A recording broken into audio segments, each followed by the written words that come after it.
on air. Hello everybody, welcome to the town hall. I am here in Spain, I'm in the Basque country. I have this wonderful opportunity to actually bring to you Carlos. Carlos I've met a few weeks ago, and when I had this first conversation with him about regeneration and what Spain does in terms of agricultural research and science, I was just looking forward to come back to a conversation with him that today is on camera and on video. Carlos, let us know who you are and what you do. Okay, first of all, it's a great pleasure to be here with Chris, and well, my name is Carlos Garbisu, and I'm the scientific director at NACER. NACER is the Basque Institute of Agricultural Research and Development, and we work a lot on the interaction between agricultural practices and also the environment, how agriculture can impact the environment and how the environment can impact agricultural sustainability. So yeah, I'm the scientific director of the Basque Institute of Agricultural Research. Fantastic. When we first met, you gave us an introduction about NECA's capabilities and all these research centers. I remember that you mentioned there is an entire building. There is a high safety building that not even you have entered since you have joined. To work with pathogens, and you know that there are many animal pathogens that can be transmitted to humans. Yeah. So we have to be very careful with safety reasons, and we have a whole building and high safety facility.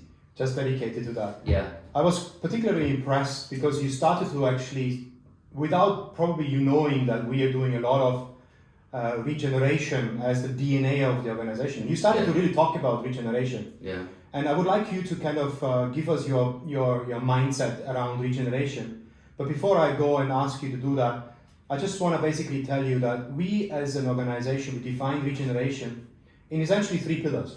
One is that we redesign food so that it becomes a replenishing and nutrient-dense product for humans. So that is part number 1. Part number 2 is really reconnecting with farming communities so that they are being heard and not left alone behind a mobile phone or a terminal or whatever. So reconnecting to these farming communities is very, very important, but equally reconnecting with consumers directly, because they are usually going and shop somewhere. Yeah. Again, there is no face to a product, there's a picture on a Tetra Pak and that's it. Yeah. We want to actually reconnect. And the third pillar that we really foster is restoring what's broken, and we invite farming communities to adopt regenerative agriculture principles. Mm-hmm. Now, in the context of Spain and your work, what does that mean? How does that unfold, and where is your mind at? I have to admit that I wholly agree with your perspective of regeneration, involving the farming communities, and also to pay attention to how to improve nutrition and human nutrition, not only from the point of view of nutrients themselves, but also with the new idea of the microbiota as part of our health. But from the point of view of the regeneration of the agro-ecosystem, for me it's a combination of different practices. First, we have to, some of them are practices that we have been improving for many decades now. We have to reduce our dependence on fertilizers and pesticides. And I'm talking about reducing, not forgetting, because we are going to need fertilizers and pesticides, of course, but we have to reduce that consumption. We have to opt for no tillage, because tillage can have an adverse impact on soil functioning. Then, apart from reducing our dependence on synthetic fertilizers and synthetic pesticides, and also reducing the amount of tillage, we have to use water rationally. And then we have to talk about agrodiversity and also biodiversity within agroecosystems. In terms of agrodiversity, we depend on just a few crops, 10, 12 crops, for human consumption, and a few animal species. I think it's extremely important to widen the amount of crops that we use, and also animal sources for protein. And we have to also, some of those crops, like legumes, can help us reduce the amount of fertilizer, in this case, nitrogen.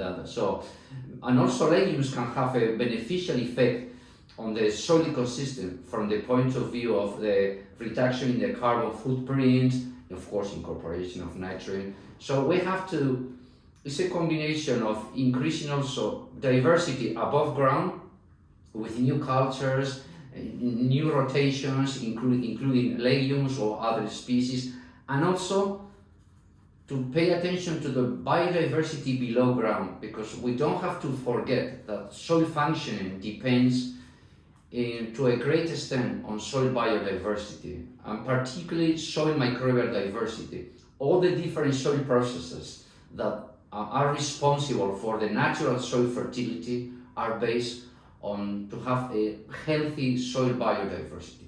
So for me it's a combination of improving some practices like the use of fertilizers, pesticides, tillage, minimum tillage or no tillage, increasing diversity of crops, including legumes and other species, also other animal species, to make a combination of animals and plants in the same agroecosystem, and also to pay attention to soil conservation, because the soil ecosystem is providing essential ecosystem services like carbon sequestration, is a reservoir of biodiversity, the decomposition of organic matter, the recycling of nutrients. So regeneration is a holistic perspective. And of course, you have mentioned a key point, involving farmers into all this. I mean, farmers are not users, they are the key stakeholders. They are not users of our new developments. Of course they are users, but they have to be stakeholders in the development of all these new, let's say, agricultural philosophies. There are so many aspects that you're covering in just a few minutes. It's unbelievable, and it already shows how complex the design work is going to be for these systems, because we, in our business, we talk about regenerative crops. We use it as a terminology to indicate to consumers that we are working with new crops that help then the system become regenerative. But from an principles perspective, there is not a single crop that by its own is regenerative.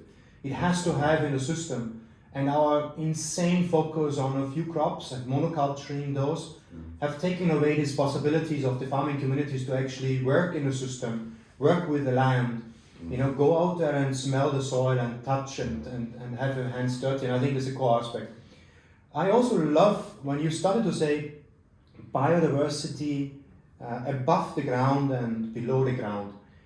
Isn't there a strong correlation to how our microbiomes, our gut microbiomes have evolved since we basically started to adopt this unhealthy diet that we're eating, this westernized diet with these few crops, and we have deprived ourselves from all this richness of a huge diversity of microbiomes. There's a strong correlation. Absolutely. Because of our, we depend on only a few crops. So since in many cases it's only a monoculture, since there are strong links between above ground biodiversity and below ground biodiversity, and here I'm talking to combine different crops, rotations and so on. Now we have a reduced biodiversity in the soil. Soil biodiversity in the agricultural soil is much lower than it used to be before. And then the microbiota of the crops we eat, is dependent, and the soil biodiversity is connected to the biodiversity of the microbiota of the crops. And the diversity of our gut microbiota is dependent on this microbiota of the crops. So now we have a reduced biodiversity in our gut microbiota, and that has very negative consequences for our health. So because of the monoculture, also the application of, we have reduced the number of ecological niches in an agroecosystem. As a consequence, soil biodiversity is lower. As a consequence, plant biodiversity, and I'm talking the microbiota of those plants is lower, and as a consequence the biodiversity of our gut microbiota is lower, with negative consequences for our health. So we have to have agrodiversity is the key word. Agrodiversity also will, apart from giving us different nutrients that maybe a combination of different sources of different crops can guarantee the required supply of different nutrients, not only nutrients, also microbes, because we need to eat food that is rich in microbiota, in that diversity, so that our own microbiota is also rich. In that way, we can be healthier. Fascinating, the depth, the richness of the conversation, the knowledge that you have is immense. It's like a huge basket of knowledge that you have. And then there is, I mean, we're talking about the physical health of soil, agrobiodiversity on the ground, our gut microbiota. But then there is the most recent research, and I really don't know whether or not you're paying attention to it, which is the brain-gut axis. Yeah. And how can we ever be mentally well if our guts are suffering, if there is a strong correlation and connection indeed of, we're thinking, we're always saying in basic street language, we're saying, go with your gut feel. And now science is catching up with that to say there is a connection between gut and brain.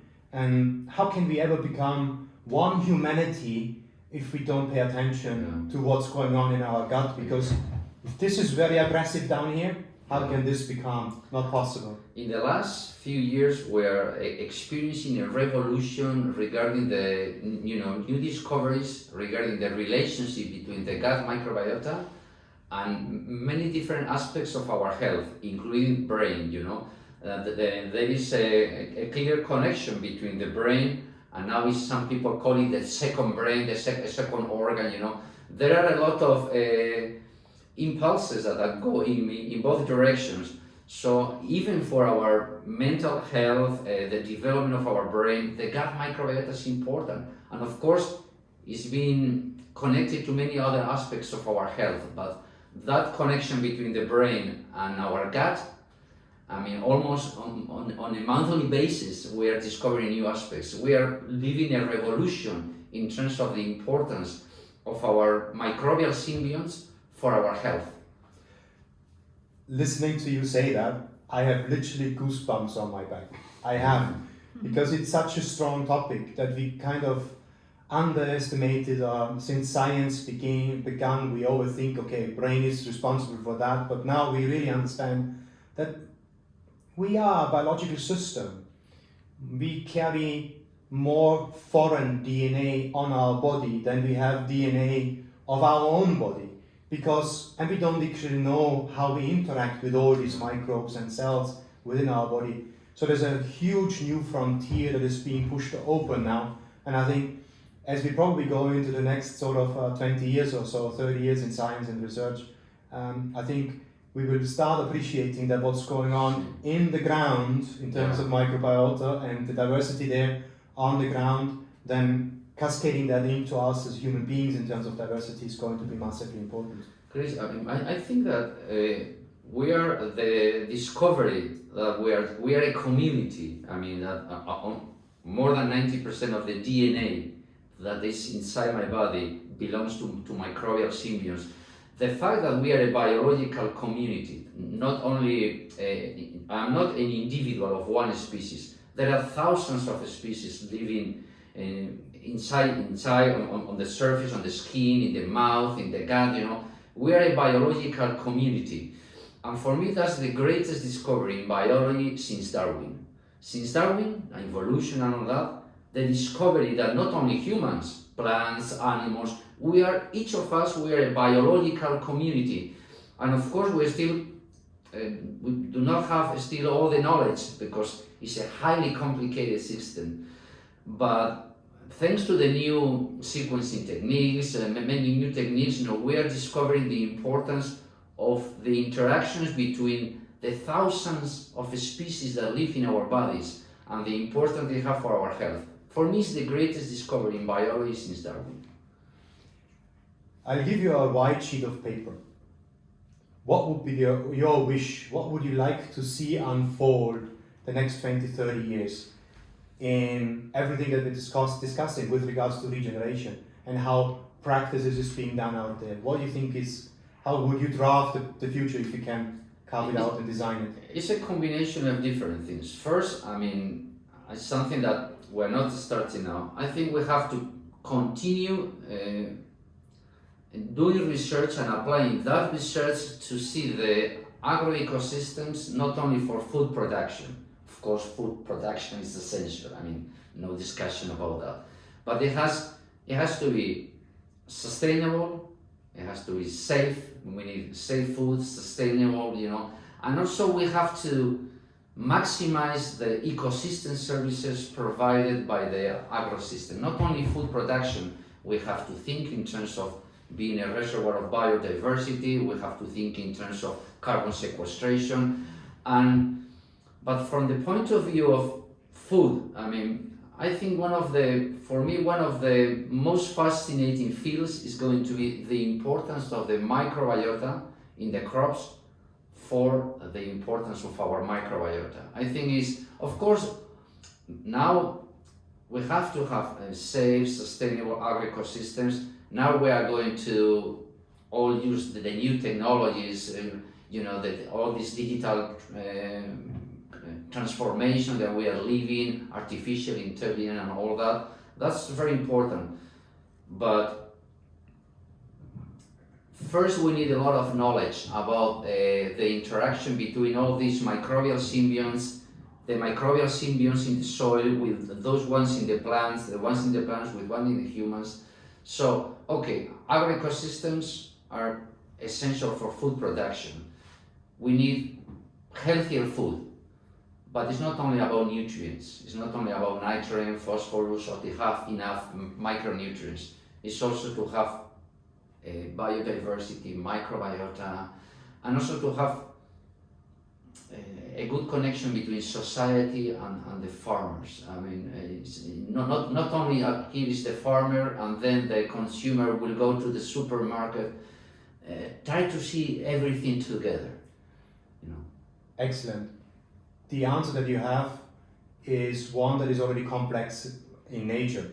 Yeah. To me, what I hear between the lines you say is that we have to rebuild back empathy between the stakeholders that are involved in the agro-food industry.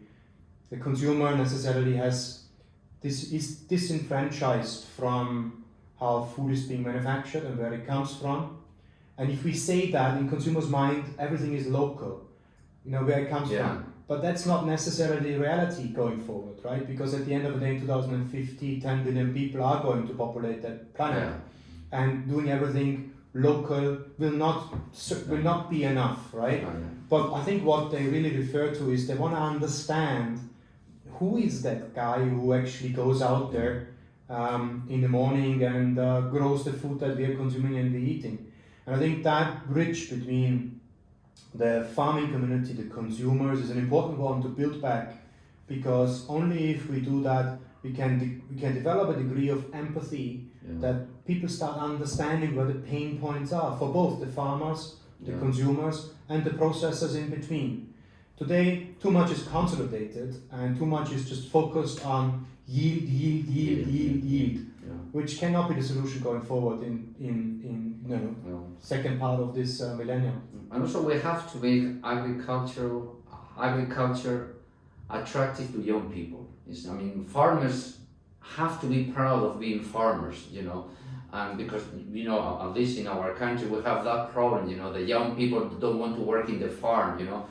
I think now with the incorporation of all these new ideas, not only, okay, I'm growing potatoes. No, you are part of when farmers are part of they realize that they are part of an essential value chain, and they are also contributing to the environment, to the health of the consumers.